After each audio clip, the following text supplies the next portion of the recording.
इस दुनिया में ऐसी कौन सी स्त्रियां हैं जो संतान सुख से वंचित रह जाती हैं? कौन से पाप की वजह से स्त्रियों को इस तरह का भयानक दंड मिलता है?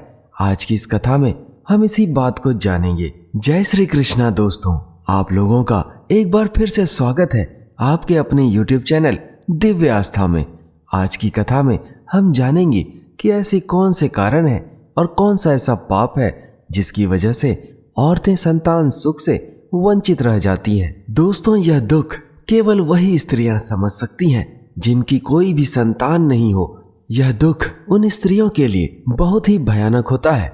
आज की कथा के माध्यम से हम इसी बात को जानेंगे कि ऐसे कौन से कार्य हैं जिन्हें भूल करके भी नहीं करना चाहिए।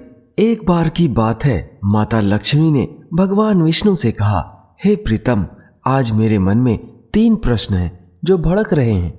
हे मेरे प्रभु, यदि आप मेरे मन में उठ रहे इन तीनों प्रश्नों का उत्तर देकर उन्हें शांत करें तो मैं पृथ्वी लोक पर उन माँओं की भी गोद भर सकूंगी जो अपने संतान सुख से वंचित रह जाती हैं। तब भगवान विष्णु ने कहा, हे देवी, आखिरकार तुम्हारे भी 3 प्रश्न कौन से हैं? तब माता लक्ष्मी ने कहा, प्रभु, मेरा पहला प्रश्न है कि वह कौन सी स्त्री होती है जो संतान सुख से वंचित रहती है। मेरा दूसरा प्रश्न है, कौन सी स्त्री समय से पहले विधवा हो जाती है। और मेरा तीसरा प्रश्न आपसे यह है कि कौन सा श्रृंगार करने पर स्त्री को स्वर्ग में स्थान मिलता है। तब भगवान विष्णु ने मुस्कुराते हुए कहा, हे देवी, आपके ये तीनों प्रश्न बड़े ही महत्वपूर्ण हैं। जो भी व्यक्ति इन तीनों प्रश्नों को जान लेता है और अपने जीवन में इन प्रश्नों को उतार लेता है, उसके जीवन में सुख ही सुख हो जाता है। भगवान विष्णु आगे कहते हैं, हे देवी लक्ष्मी, मैं तुम्हारे इन सभी प्रश्नों के उत्तर एक कथा के माध्यम से दूंगा।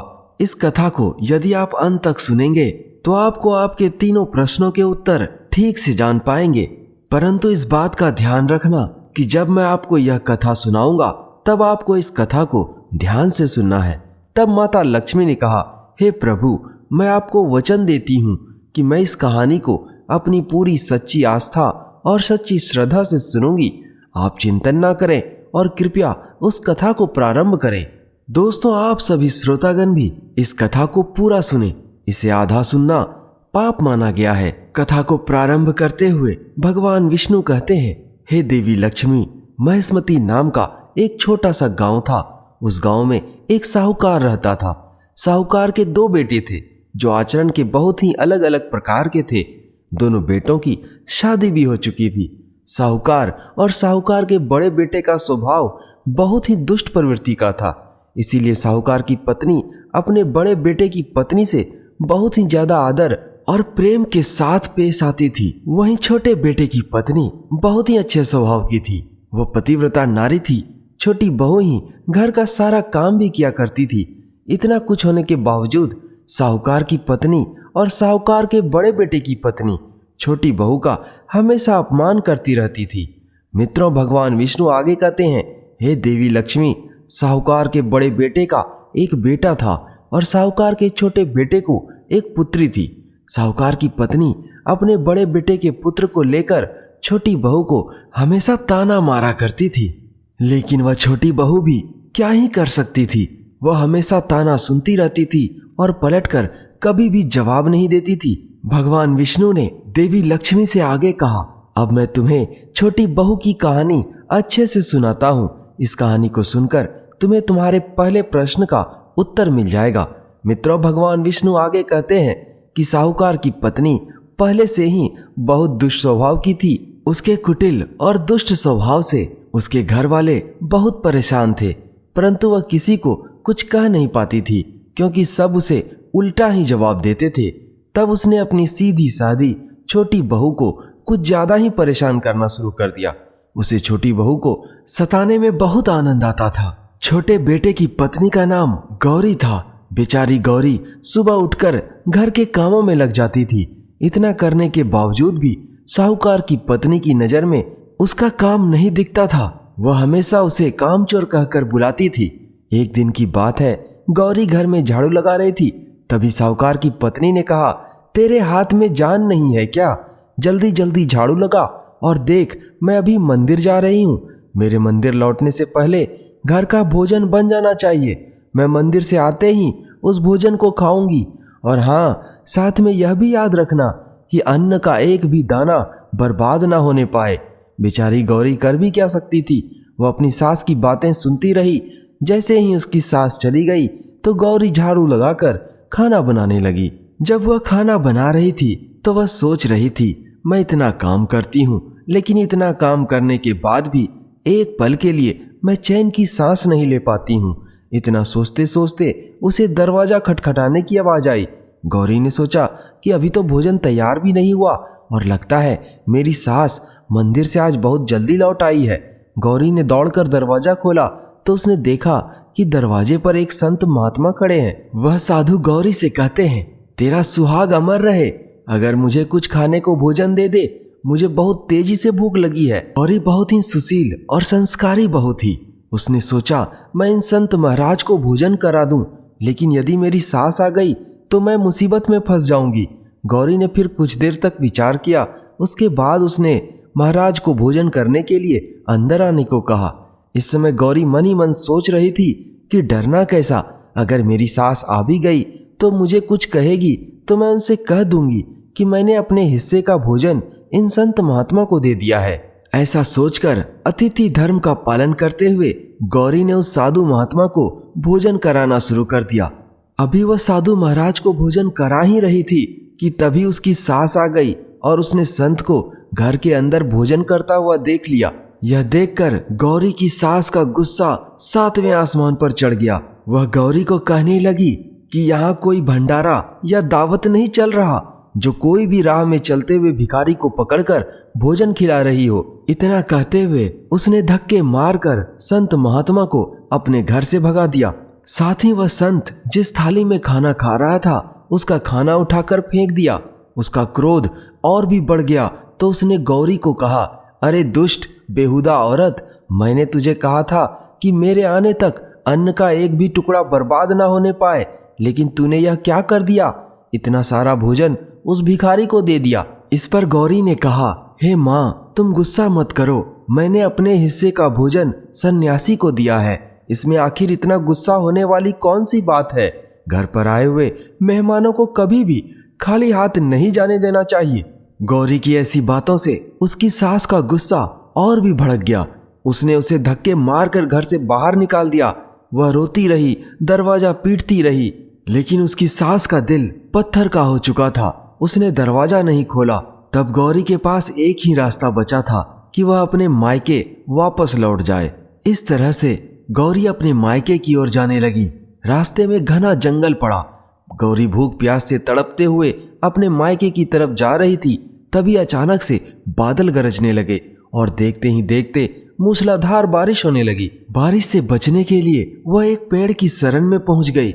वहां पर हवा का वेग इतना तेज था कि उसका बचना मुश्किल हो गया था। उस पेड़ की जड़ में एक कुटिया बनी हुई थी। गौरी यह सोचकर अंदर जाने लगी कि बारिश खत्म होने के बाद वह वापस बाहर चली आएगी। बाहर वर्षा हो रही थी। वह कोटर में छिपकर बारिश खत्म होने का इंतजार कर रही थी। तभी वहां एक साधु महाराज प्रकट हुए। उन्हें देखकर गौरी ने उन्हें प्रणाम किया। तब साधु महाराज ने कहा, बेटी, मुझे मालूम है कि तुम्हारी सास दुष्ट प्रवृत्ति की है और तुम्हें रोज ताना मारती है क्योंकि तुम्हारी जेठानी को पुत्र की प्राप्ति हो गई है और तुम्हें अभी तक पुत्र की प्राप्ति नहीं हुई है। लेकिन अब तुम चिंता मत करो, मैं तुम्हें एक किताब देता हूँ। इस किताब में जो उपाय लिखे हैं, अगर तुम उसे पूरी निष्ठा से करोगी तो तुम्हें एक गुणवान पुत्र की प्राप्ति होगी। इस प्रकार वह महात्मा गौरी को किताब देकर अंतर्धान्य हो गए। वर्षा भी बंद हो गई तो गौरी का पति भी उसे ढूंढता हुआ उसके पास पहुंच गया। गौरी और उसका पति ससुराल नहीं गए, बल्कि वह जंगल में ही एक कुटिया बनाकर रहने लगी। एक दिन गौरी को पुत्र का ख्याल आया। उसने सोचा, यदि मेरे पास भी एक पुत्र होता तो ससुराल में मेरी भी इज्जत होती। वह ऐसा सोच ही रही थी कि उसे अचानक से महात्मा के दिए हुए किताब की याद आई। उसने पुत्र प्राप्ति के लिए उस किताब को पढ़ा। उस किताब में लिखा था, स्त्री को पुत्र प्राप्ति के लिए रात्रि में पुरुष के दाएं ओर सोना चाहिए। दाईं ओर सोने के बाद कुछ समय में बाईं करवट लेने से नाक का दायां स्वर और दाहिनी करवट लेटने से नाक का बायां स्वर चलने लगता है। और जब भी तुम्हें पुत्र प्राप्ति की इच्छा हो तो उस स्थिति में संभोग से पहले तुम्हें यह जान लेना चाहिए कि पुरुष का दायां स्वर और स्त्री का बायां स्वर चलने लगे, इस समय गर्भधारण करने से निश्चय ही पुत्र की प्राप्ति होती है। यदि कोई स्त्री इसके विपरीत कार्य करती है और विपरीत नाक के स्वर चलने पर गर्भधारण करती है तो उसे पुत्र की प्राप्ति होती है। मित्रों, किताब में आगे लिखा था कि मासिक धर्म शुरू होने के 4 दिन पहले मिलान करने से पुत्र की प्राप्ति होती है। वहीं दूसरी रात में मिलन करने से पुत्र की प्राप्ति होती है। छठी रात में मिलन से पुत्र प्राप्त होता है। 7वीं रात में मिलन से पुत्री प्राप्त होती है। 8वीं रात में यदि मिलन किया जाए तो ऐसा ऐश्वर्यशाली पुत्र प्राप्त होता है जो काफी भाग्यशाली होता है। 9वीं रात में मिलन करने से ऐश्वर्या पुत्री की प्राप्ति होती है। गौरी ने किताब के अनुसार 8वीं रात में अपने पति से मिलान किया और गर्भधारण किया। सुबह स्नान क्रिया से निवृत्त होकर पूजा पाठ किया। थोड़ी देर के बाद मधुबाला का पति लकड़ी काटने चला गया। उसके पति के जाने के बाद एक बहुत ही भयंकर तूफान आया और गौरी की झोपड़ी उस तूफान में उड़ गई और तेजी से बारिश होने लगी। बारिश से बचने के लिए मधुबाला उसी पेड़ की कोटर में जाकर छिप गई जिसमें उसे साधु महाराज मिले थे। उसने पेड़ पर एक पट्टा रख दिया ताकि जब उसका पति उसे ढूंढने आए तो उसे पता चले कि उसकी पत्नी गौरी इसी कोटर में छिपी हुई है। पास में ही 2 राक्षसी का निवास स्थान था। वे लोग भी बारिश से बचने के लिए उसी पेड़ के पास आ गई। दोनों राक्षसी आपस में बातें करने लगी। एक राक्षसी कहने लगी, मुझसे तो चला नहीं जाता, लेकिन मेरा मन कर रहा है कि उस सोने वाले टापू पर चली जाऊं। इस पर दूसरी राक्षसी ने कहा, अरे बहन, इसमें कौन सी बड़ी बात है, यह पेड़ हमें उड़ाकर वहीं पहुंचा देगा जहां पर हमारा सोने का टापू है। ऐसा कहकर वे दोनों राक्षसी पेड़ के ऊपर दोनों शाखाओं पर बैठ गए। जैसे ही वो पेड़ पर बैठे, पेड़ हवा में एकदम से उड़ने लगा। गौरी जो उस पेड़ की कोटर में छिपी बैठी थी, अचानक से पेड़ के उड़ने से घबराकर बाहर निकलने लगी तो उसने देखा कि 2 राक्षसी पेड़ की डाल पर बैठी हुई हैं। इन्हें देखकर गौरी घबरा गई और उसने सोचा, अब मैं क्या करूं? यहाँ पर तो कुछ भी करना खतरे से खाली नहीं है। वह मन ही मन घबरा रही थी, मगर उसने भगवान विष्णु का ध्यान किया और सोचा कि अब जो भी होगा देखा जाएगा। थोड़ी देर बाद वह पेड़ उड़ता हुआ एक सोने के टापू पर पहुंच गया और वहां पर उतर गया। कुछ देर बाद दोनों राक्षसी शिकार करने के लिए चली गईं। राक्षसी के जाने के बाद गौरी कोटर से बाहर निकली और बाहर निकलकर जब उसने राक्षसी को नहीं देखा तो चैन की सांस ली। उसने देखा चारों तरफ सोने का टापू है और वहां बहुत सारी रेत फैली हुई है तो उसके मन में शंका बढ़ी। उसने देखा रेत तो चमचमा रही थी। जैसे ही गौरी ने रेत को अपने हाथों में उठाया, वह एकदम से चिल्लाने लगी, अरे यह तो सोने की रेत है। उसने जल्दी से अपने साड़ी के पल्लू में जितना हो सका उतना रेत बांध लिया और फिर से आकर कोटर में छिप गई। थोड़ी देर बाद दोनों राक्षसी वापस आई और फिर आपस में बातें करने लगी कि अब हमारा भोजन करने का समय हो गया है, चलो वापस लौट चलते हैं। फिर वे लोग जहां से आए थे वह पेड़ थोड़ी देर में वहीं पर पहुंच गया। थोड़ी देर बाद दोनों राक्षसनियां भी अपने घर की ओर चली गईं। उनके जाने के बाद गौरी भी रेत लेकर कोटर से बाहर निकल आई और मनी मन सोचने लगी, इतना सारा सोना जब मैं अपनी सासू माँ को दूंगी तो बहुत खुश होगी, फिर वह कभी मुझसे नफरत नहीं करेगी और प्यार करने लगेगी। तभी उसका पति भी उसे ढूंढता हुआ वहां पर पहुंच गया। उसने अपने पति को सारी बातें बताई और ससुराल चलने को कहा। इसके बाद वे दोनों ससुराल चले गए। वहां पहुंचकर वह अपनी सासू माँ से कही, देखो माँ, मैं आपके लिए क्या लेकर आई हूँ। ऐसा कहकर वह अपना सारा सोना अपनी सास को दे देती है। उसकी सास सोना देखकर बहुत खुश हुई। उसने पूछा, तुझे इतना सारा सोना कहाँ से मिला? तब गौरी ने अपनी सास को सारी बातें बता दी। उसकी सास सारी बातें सुनकर खुश होने की जगह क्रोधित हो गई और बोली, अरे मूर्ख औरत, तू सिर्फ इतना ही सोना लेकर आई है, इतने से सोने से क्या होगा? तू चाहती तो बहुत सारा सोना लेकर आ सकती थी। सास की बात सुनकर गौरी कहने लगी, माँ, हमारे 3-4 पीढ़ियों के लिए इतना सारा सोना काफी है। तब सास कहने लगी, अरे मूर्ख, धन कभी भी किसी के लिए काफी नहीं होता। सोना जितना हो उतना ही कम है। अब तू देख, अब मैं जाऊंगी और कितना सारा सोना लेकर आऊंगी। सास की ऐसी बातें सुनकर गौरी ने अपनी सास को बहुत समझाया कि वहां मत जाओ, वहां बहुत खतरा है। लेकिन उस लालची और दुष्ट औरत को कुछ भी समझ में नहीं आया। उसने गौरी की एक भी बात नहीं सुनी और जाकर उसी पेड़ की कोटर में बैठ गई। जब राक्षसनिया पेड़ पर आई तो वह पेड़ उड़ने लगा। पेड़ को उड़ता देखकर गौरी की सास खुश हो गई। वह मन ही मन सोचने लगी कि आज तो मैं बहुत सारा सोना एक साथ बटोर कर लाऊंगी। तभी उसी समय एक राक्षसी कहने लगी, आज हम सोने के टापू पर नहीं जाएंगे बहन, आज हम मत्स्य द्वीप चलते हैं, मुझे मछली खाने का बड़ा मन कर रहा है। जैसे ही दोनों राक्षसी ने आपस में हाँ मिलाई, वैसे ही पेड़ मत्स्य द्वीप की ओर उड़ चला। यह देखकर गौरी की सास अपने पर संयम नहीं रख पाई। वह एकदम से बोल पड़ी, तुम सोने वाले टापू क्यों नहीं जा रही हो? उस मत्स्य द्वीप पर मत जाओ, सोने वाले टापू पर चलो। जैसे ही उस लालची स्त्री ने इतनी आवाज दी, दोनों राक्षसियों को लगा जरूर ही कोटर में कोई है। उन्होंने झांक कर देखा तो उन्हें वह लालची औरत नजर आई। उन्होंने उसे देखते ही उठाकर पेड़ से नीचे फेंक दिया और धरती पर गिरते ही उस लालची औरत की मौत हो गई। जब यह खबर उसके घर वालों को मिली तब उसके ससुर ने गौरी से कहा, बेटी मैं तो पहले से ही इसे समझाता था कि ऐसा काम करना, लालच करना ठीक नहीं है। बहुएं बेटी की तरह होती हैं, उन्हें प्रेम और स्नेह देना चाहिए, लेकिन इसने तो मेरी कभी भी बात नहीं मानी और आज इसे इसके कर्मों का फल मिल गया। लेकिन तुम चिंता मत करो, अब तुम अच्छे से रहो। इसके बाद गौरी सुखपूर्वक अपना जीवन बिताने लगी। कुछ समय के बाद उसे एक गुणवान पुत्र की प्राप्ति हुई। पुत्र की प्राप्ति के बाद गौरी की खुशी का ठिकाना नहीं रहा। वह भगवान का धन्यवाद करने लगी। उधर साहूकार के बड़े बेटे और उसकी पत्नी, जो हमेशा गौरी को पुत्र ना होने का ताना दिया करते थे, उनका जीवन अचानक से गरीबी में बीतने लगा। जब उन्होंने देखा कि गौरी को पुत्र की प्राप्ति भी हो गई है और उसे बहुत सारा धन भी मिल गया है, तो वो उसके पास जाकर उसके पैरों में गिरकर माफी मांगने लगते हैं। गौरी, जो कि बहुत ही दयावान स्त्री थी, वह बहुत ही मधुर संबंध बनाने वाली स्त्री थी, वह अपनी जेठानी को माफ कर देती है। जो भी सोना लेकर वह आई थी, उसमें से कुछ सोना अपनी जेठानी को भी देती है। इस प्रकार पूरा परिवार अच्छे से जीवन यापन करने लगता है। लेकिन बड़ी बहू का जो पुत्र था वो बड़ा ही अवगुणी था। वह अपना सारा धन अवगुणों में बर्बाद कर दिया। और गौरी का जो पुत्र था वह बड़ा ही गुणवान था। अपने माँ बाप के आशीर्वाद से वह जीवन में बहुत आगे बढ़ा, बहुत सारी धन संपत्ति और इज्जत अर्जित करी और अपने माता पिता का नाम रोशन किया। कुछ समय के बाद जब गौरी और उसकी जेठानी का जीवन समाप्त हुआ तो गौरी को स्वर्ग की प्राप्ति हुई और उसकी जेठानी को नरक की प्राप्ति हुई। इस तरह से कथा समाप्त करते हुए भगवान विष्णु कहते हैं, हे देवी लक्ष्मी, तुम्हारा पहला प्रश्न था कि कौन सी स्त्री के भाग्य में संतान का योग नहीं होता, तो समझ लो जो भी स्त्री संत के द्वारा दी गई किताब के अनुसार उसके विपरीत कार्य करती है, उसे कभी संतान सुख की प्राप्ति नहीं होती है।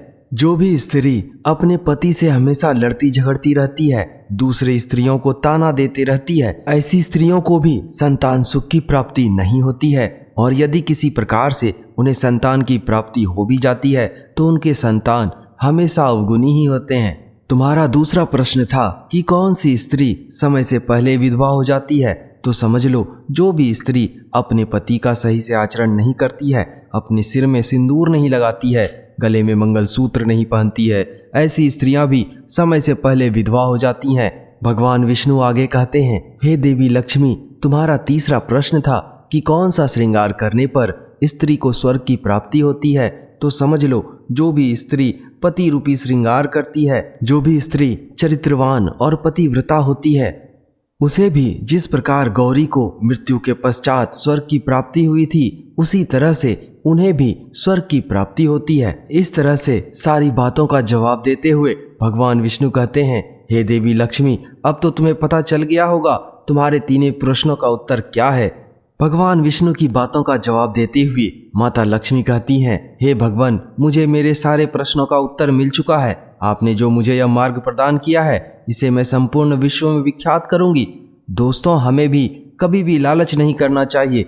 लालच एक बहुत ही बुरी बात होती है। जैसे उस साहूकार की पत्नी के साथ हुआ, वैसे आपके साथ ना हो, इस बात का आप ध्यान रखें। दोस्तों, आपको हमारा यह वीडियो कैसा लगा कमेंट करके हमें जरूर बताएं। साथ ही कमेंट में जय श्री हरि विष्णु, जय माता लक्ष्मी अवश्य लिखें। इस वीडियो को हर उन लोगों के साथ शेयर करें जिन्हें इस वीडियो की जरूरत है, जिनका आप मार्गदर्शन करना चाहते हैं और चाहते हैं वे भी अपने जीवन में अच्छी आदतों और अच्छी बातों को रखें। पूरा वीडियो देखने के लिए आप सबों का बहुत बहुत धन्यवाद।